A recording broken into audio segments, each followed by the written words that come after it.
When you're looking on the internet for an idea to start a business, there usually isn't one that's easily available. Converting ideas into a business is not simple. It's a tough proposition. This is Ravi Narayan, mentor at MentorSquare.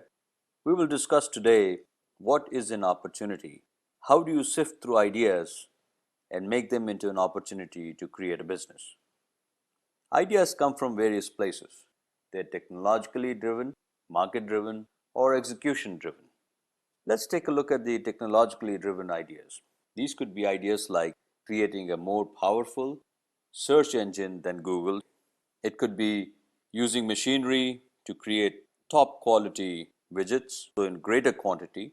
This is technologically driven ideas. At the same time, a market driven idea could be an SMS solution for parents that could get information about their children at school. In emerging countries like India, China, Brazil, where the markets are expanding, setting up a bottling plant for Coke could be a great idea. And then getting access to cheaper resources, like using people in villages as resources for business process outsourcing, a rural BPO, is an execution idea.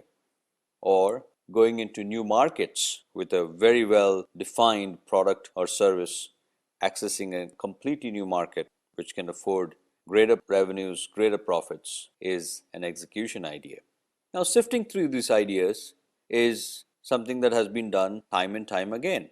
So, let's look at some of the major questions we ask ourselves to see if these ideas are indeed making a good opportunity. The first question that you would ask is, what is the size of the opportunity?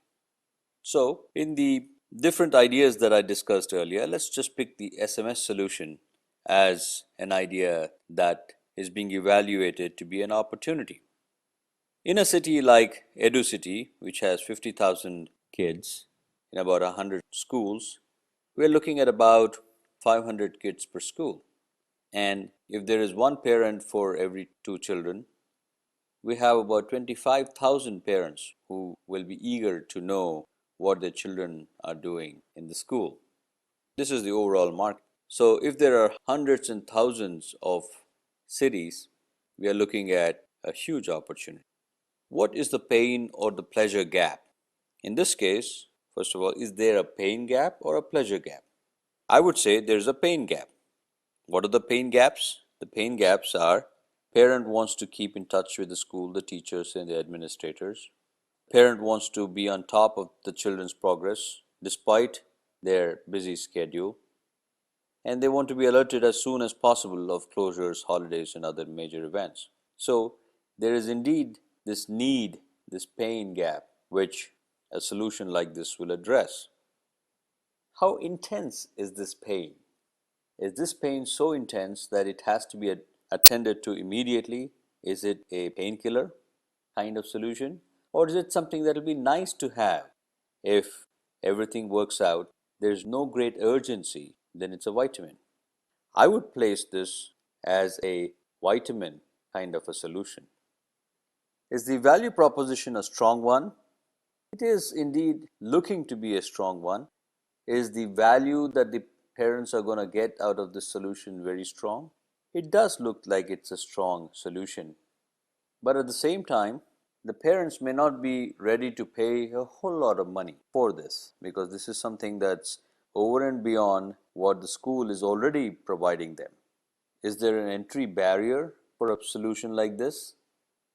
Well, there have been parents, there have been children, there have been teachers, and things were going on quite well without this SMS solution. So the entry barrier is definitely not very high. Therefore, the value proposition is not very high, even though it looks very interesting.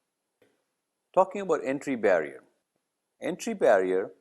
is not very high either, because if you really look at this idea, the ability for somebody to do exactly this is not at all difficult. And then finally, the sustainability of the idea.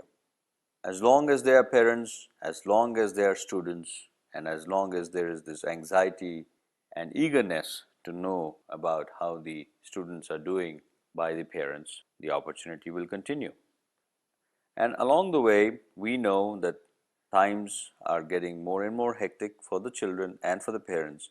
And having a solution like this will indeed alleviate a lot of the anxieties the parents may have in being able to keep in touch with the children's progress. So there is sustainability to the idea, no doubt. So it's an opportunity that I would feel we need to explore a lot more. And how you do that is discussed in the following audiovisuals. So this is the way I would recommend that there are very good set of filters that are placed in front of the idea and process the ideas through those filters to see if indeed there's a good opportunity that you can go after. So while you're an entrepreneur at heart and you're evaluating new ideas that are coming to you while you're taking a walk, while you're talking to somebody, while you're having lunch, dinner, while you're taking a shower, it's important to sift through these ideas and see indeed if they are making sense, if they are indeed an opportunity. To summarize, it's important to establish the need and the market for the opportunity.